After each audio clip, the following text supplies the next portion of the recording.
O Senhor esteja convosco. Ele está no meio de nós. Proclamação do Evangelho de Jesus Cristo segundo Lucas. Glória a vós, Senhor. Jesus, vindo a Nazaré, disse ao povo na sinagoga: Em verdade eu vos digo, que nenhum profeta é bem recebido em sua pátria. De fato, eu vos digo, no tempo do profeta Elias, quando não choveu durante 3 anos e 6 meses, e houve grande fome em toda a região, havia muitas viúvas em Israel. No entanto, a nenhuma delas foi enviado Elias, senão a uma viúva que vivia em Sarepta, na Sidônia. E no tempo do profeta Eliseu, havia muitos leprosos em Israel. Contudo, nenhum deles foi curado, mas sim Naamã, o sírio. Quando ouviram estas palavras de Jesus, todos na sinagoga ficaram furiosos, levantaram-se e o expulsaram da cidade. Levaram-no até o alto do monte sobre o qual a cidade estava construída, com a intenção de lançá-lo no precipício. Jesus, porém, passando pelo meio deles, continuou o seu caminho. Palavra da salvação. Glória a vós, Senhor. Prezados irmãos, prezadas irmãs, prezados ouvintes, prezados internautas, nós estamos nesta segunda-feira, dia 4 de março, celebrando a 3ª semana do tempo da Quaresma. E nesta segunda-feira, a igreja nos traz um evangelho onde Jesus, dentro de uma sinagoga, vai trazer à tona 2 assuntos que para os judeus são considerados ou foram considerados no mínimo estranhos. Jesus vai citar 2 casos de cura que aconteceram com pessoas que não eram do povo judeu, mas que eram pagãs. Quais são esses casos? O caso da mulher, da viúva de Sarepta, que através de Elias foi agraciada por Deus, e o caso de Naamã, o sírio, que era leproso e através de Eliseu também recebeu a graça. O povo ficou furioso porque Jesus disse: às vezes é mais fácil o Senhor conceder sua graça para quem é de fora do que para quem está dentro do templo, dentro da sinagoga, e hoje nós poderíamos dizer dentro das igrejas.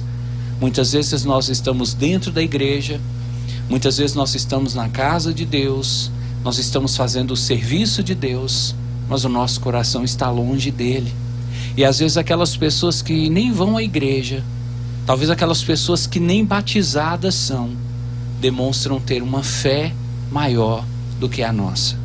Nós poderíamos muito bem prosseguir nesse assunto e fazer desse tema a nossa homilia, mas eu gostaria de conversar com você especificamente sobre a primeira leitura, que traz uma mensagem muito bonita e que eu acho que talvez você poderia absorver e até aumentar o seu conhecimento sobre a Bíblia, sobre a palavra de Deus através dessa primeira leitura. Caso depois você queira acompanhar na sua Bíblia ou procurar no texto da Sagrada Escritura, a primeira leitura de hoje está no 2º livro de Reis, capítulo 5. E todo o texto vai do versículo 1 ao 15. Essa primeira leitura vai nos ajudar a conversar sobre frustrações.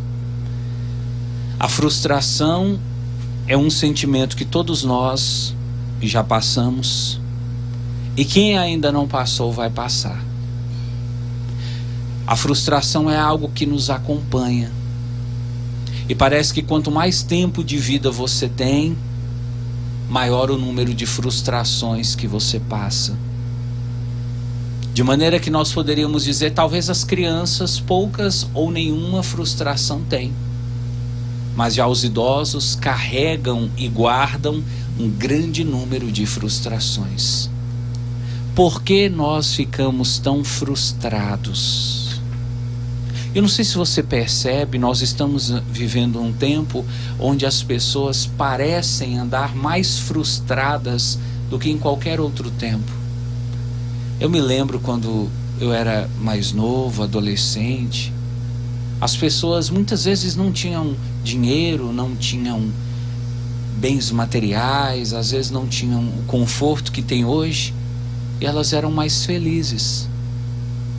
Hoje as pessoas têm casa, têm carro, quase toda casa tem internet, as pessoas têm uma televisão grande para poder assistir, tem uma cama boa para dormir, comida boa para comer. Hoje, né, Dona Maria, não precisa como precisava antigamente ir no rio para lavar roupa. Hoje você não precisa mais de acender lamparina quando vai anoitecendo, tem luz em quase todas as casas. Mas a gente parece que anda mais frustrado do que naquela época.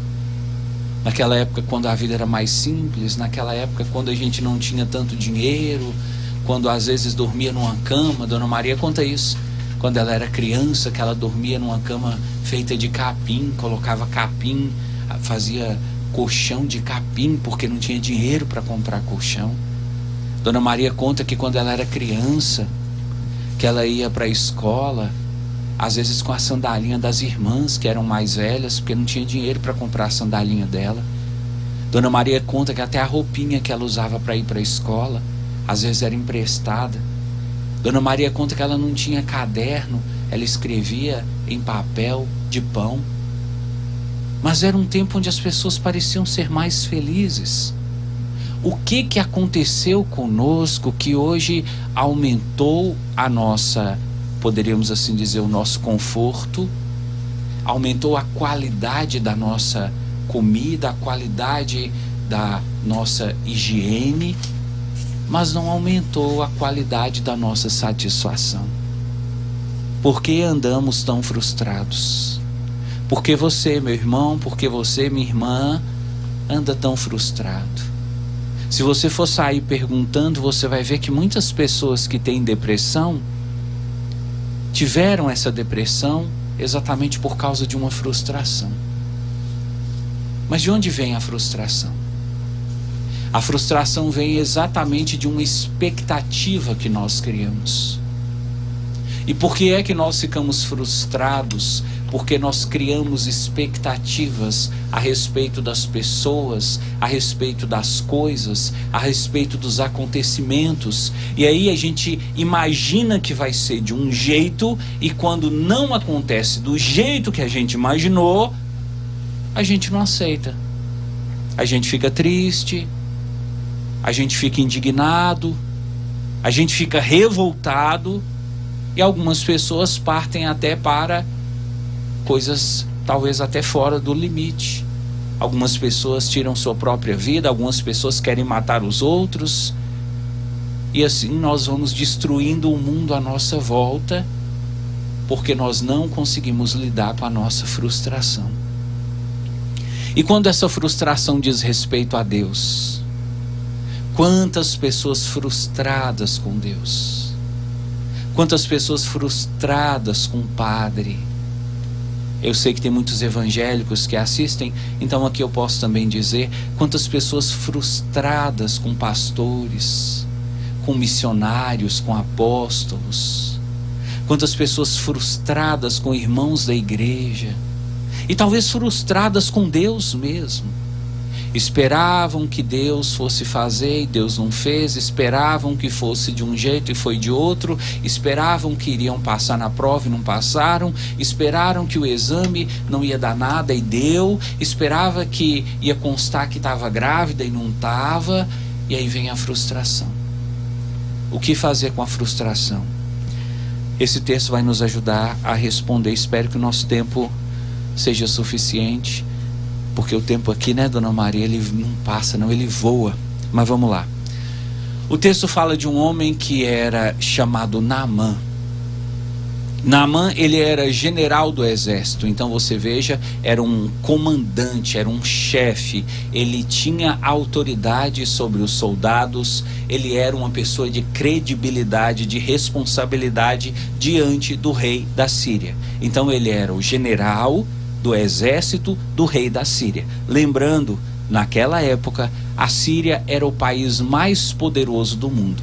A Síria era, naquele tempo, o que os Estados Unidos são hoje. O maior exército, o mais poderoso, o mais forte, o país mais rico.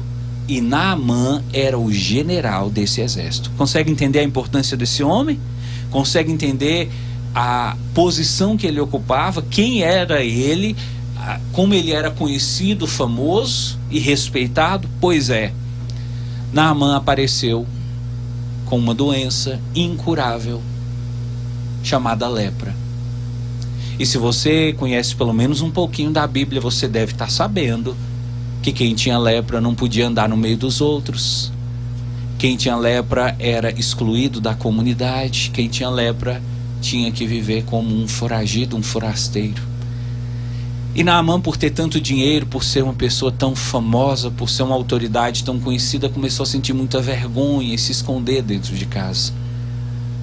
E ficar numa grande tristeza e começar a sentir medo da morte. Mas tinha uma funcionária de Naamã, trabalhava na casa de Naamã. Ela era, vamos dizer assim, uma ajudante de serviços gerais, era uma faxineira, uma menininha que trabalhava lá na casa de Naamã. Ela disse assim, olha, falou para a esposa de Naamã, lá na minha terra, em Israel, tem um moço lá que ele é muito forte na oração. Como é que ele chama? A mulher perguntou. E a menininha disse, ele chama Eliseu. Eu acho que se o seu marido, dona, for lá e conversar com ele, pedir ele para fazer uma oração, ele vai curar seu marido.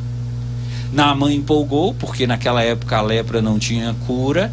Naamã foi conversar com o rei e o rei disse, não, eu te dou todo o apoio para você ir lá. Inclusive eu escrevo uma carta para o rei de Israel, pedindo ao rei de Israel que ajude você a chegar até esse homem e a conseguir essa cura.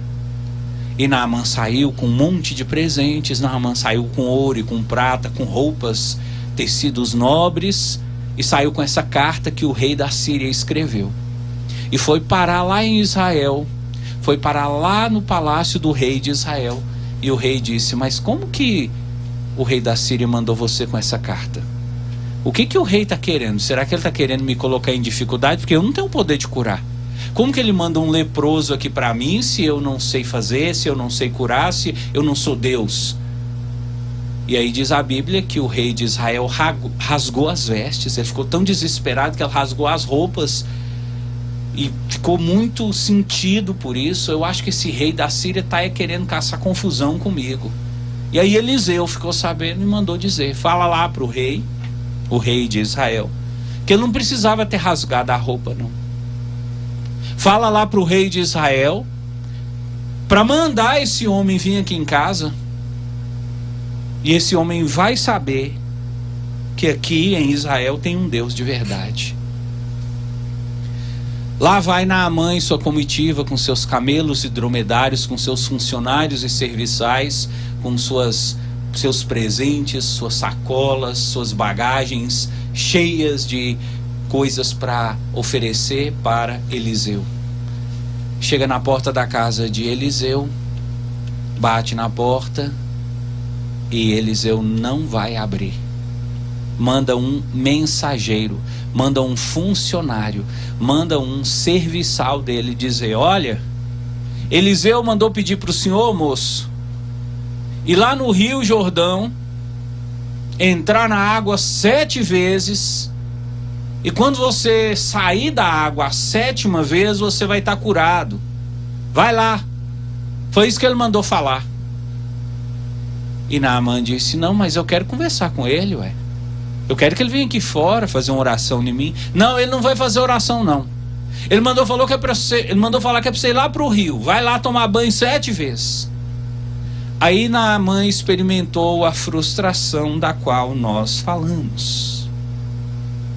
Ele criou uma expectativa, Ele achou que pelo fato de ser uma autoridade, ele seria bem recebido, seria acolhido, que talvez Eliseu ia pôr a mão na cabeça dele, Eliseu ia olhar para ele, Eliseu ia conversar com ele, e ele se sentiu menosprezado, ele se sentiu rejeitado, ele sentiu que ele não foi acolhido e ficou furioso. Como muitas pessoas ficam, né, Dona Maria, quando vão à igreja? Eu queria falar com o padre. O padre não pode, não. E aí a pessoa sai chateada e diz: nunca mais eu volto na igreja. Alguns dizem: nunca mais eu volto na igreja católica, eu vou virar crente, eu vou sair da igreja, eu vou parar de acreditar em Deus. Naamã ficou tão furioso que ele disse: olha, eu vou me embora. Eu estou arrependido de vir aqui na casa dessa muquiça desse homem, porque eu saí de longe, eu vim andando sem poder, cheio de ferida, todo machucado. Eu trouxe presente para essa muquiça e ele nem na porta veio me receber. Isso é uma falta de respeito, uma falta de consideração. Esse homem me paga. Eu sou general lá no meu país e aqui eu fui tratado como um mendigo, como um sem que fazer, como um vagabundo. Ele me paga, eu não volto aqui nunca mais. Vambora, meu povo. Aí veio um funcionário dele e disse para ele: Naamã, calma, olha só, você saiu de tão longe, você veio aqui, Naamã, doente, sem condição, nesse calor, nesse tempo, e ele pediu você uma coisa simples, para entrar no rio. O rio está logo ali, ó. Se ele tivesse pedido uma coisa difícil para você, você não faria? Para ter sua cura? Ele disse: faria. Então, se ele pediu uma coisa fácil, por que você não faz? Naamã parou, coçou a cabeça e falou: você tem razão. Já que eu estou aqui, né, Dona Maria? Então vamos completar o serviço. Nadou, vai morrer na praia? Não vai? Vamos mergulhar nesse mar. Pois Naamã foi lá, pulou no rio, Dona Maria, e mergulhou 1, 2, 3, 4, 5, 6, 7 vezes, do jeitinho que o profeta pediu. Quando ele levantou do 7º mergulho, a Bíblia diz: a pele de Naamã estava pura, limpa, como a pele de uma criança. E Naamã voltou correndo lá para a casa de Eliseu e disse para ele: agora sim, agora eu sei que não existe outro Deus a não ser o Deus de Israel. Sabe o que essa história está querendo dizer para nós, meu irmão?